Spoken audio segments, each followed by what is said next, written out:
The scholar Robert Hoyland looked at historical sources outside of Islam and found something very interesting. There is no mention of a holy book used by the followers of Muhammad before 719 AD. Let's take a look.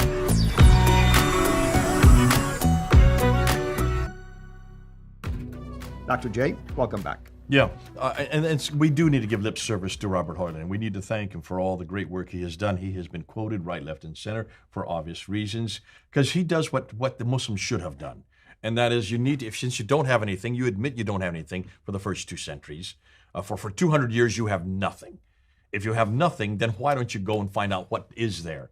And there's a reason why you have nothing, because the Abbasids have destroyed it all. So why don't you go to those things that the Abbasids didn't have control over? Why don't you go to those who were there in situ, who are actually being impacted by these Muslims, like John of Damascus, like Al-Kindi, like Abraham from Tiberias? These are the guys who are living underneath the authority of these Arabs who call themselves Ishmaelites, who later called themselves Muslims. They were being impacted, and then they were writing, and their writings don't get destroyed. They're still wholesale. They're still with us today. Why don't you see what they say? And that's what he did. He just went all over from the 7th century. He wasn't interested in the 9th and 10th century. He had already, like I have and you have, we've already thrown that out as too late and too far north. And he said, let's see what they're saying. And there's some little tidbits that I just like to introduce that have come up that actually support what we're talking about. Right. One of the things, and Shoemaker mentions this in his book, and that's why Shoemaker gives him a lot of credit. And he refers to this book. He says, in this more than 870-page volume that was published in 1997, in the last century. Mm-hmm. So it's not new. It's been around for over 20 years. Hoyland catalogs over 130 non-Islamic sources that make reference to the religious movement founded. Now, here's where Shoemaker should have founded by Muhammad. No, nowhere do any of these references say Muhammad. That is true. I mean, I looked at him. I'm surprised that he would say that. It did talk about a religious person or a leader, but it did not give a name. And one of my criticisms is what Hoyland does do. He calls them Muslims and he calls Muhammad Muhammad. No, there's no reference in any of these to a man named Muhammad. Now, there you are going to see he and Peter. I forget the name of. There's one reference, not Sabaeus. It's the presbyter, Thomas the presbyter, does use the word Muhammad, but it's written in the 9th century. That is obvious that in the 9th century. We're talking about early. I mean, later we know why it was used because it's been developed already. Exactly, and that's why Al-Kindi uses Muhammad, because he's there when Muhammad was well known. He's using the word Muslim because they were Muslims at that time.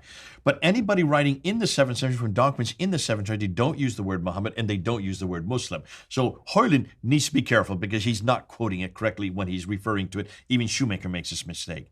Though that name is not used, is what I say. At various stages in its early history, around 60 of these witnesses were written during the first Islamic century. That means from 622 to 719. Now, up to 719, according to Hoyland, there is no reference to the Qur'an.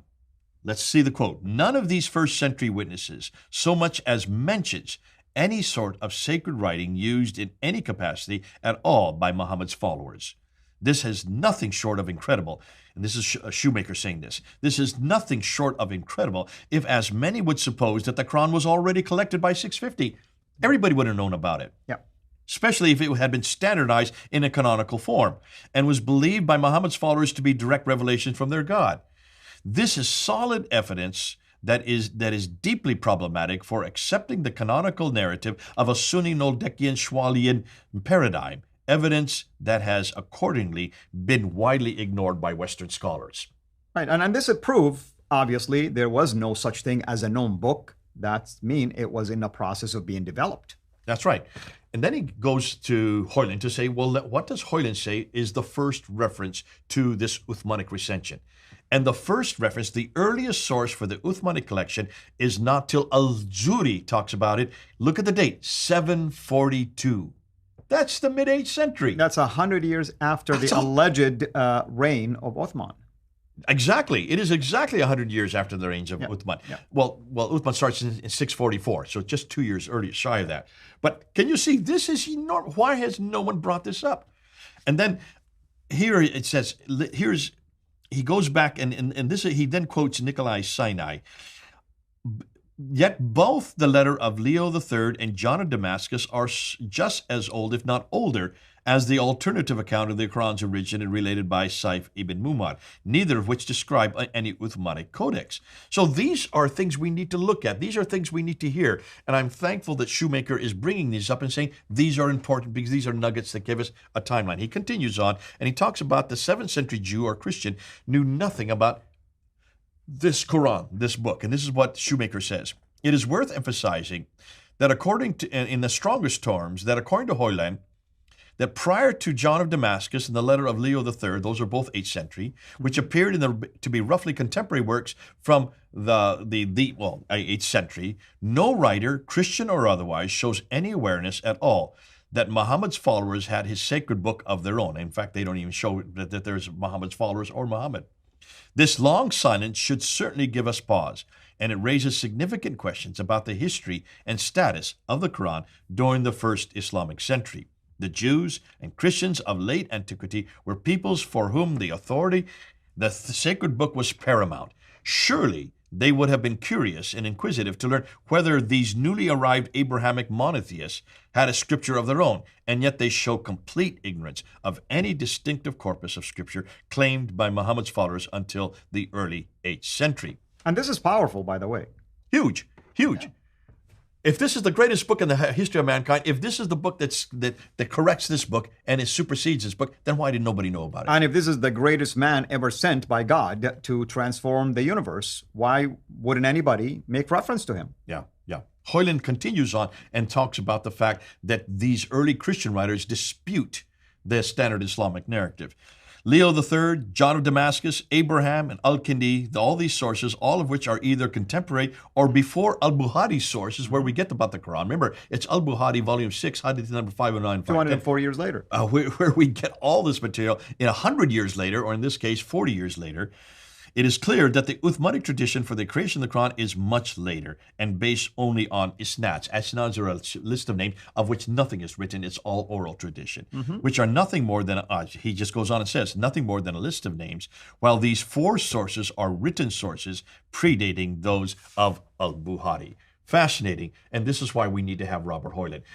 Robert Hoyland doesn't really come to any conclusions on it. He just puts out the material there for us to deal with it. Like any scholar should do. And he's saying, we've got to deal with it. We've got to come to conclusions, and that's what we're doing as well. Exactly. I mean, Robert Hoyland is saying, here's my evidence. Tell me what you make out of it. Well, we're telling him what we make out of it. Yeah. And, you have to understand also his position, where he's at. He has to be careful as well. So I think Robert Hoyland did an excellent job for all of us just by presenting these evidence. Yeah. Good stuff. Excellent. So what are we going to talk about next time? We're then now finally going to get into the Quranic manuscripts. Wonderful. And I can't wait, of course, because it's a fascinating topic. Until next time, have a blessed day. Thank you for watching this video. Be sure to like and subscribe to our channel, Sira International, and click on the bell so that you receive notifications whenever we publish a new video or go live. I would also like to appeal to you to consider becoming a Patreon patron by clicking the link right below. By doing so, you can give towards the production of these videos. There are also other options for you where you can give to our channel. I thank you from the bottom of my heart.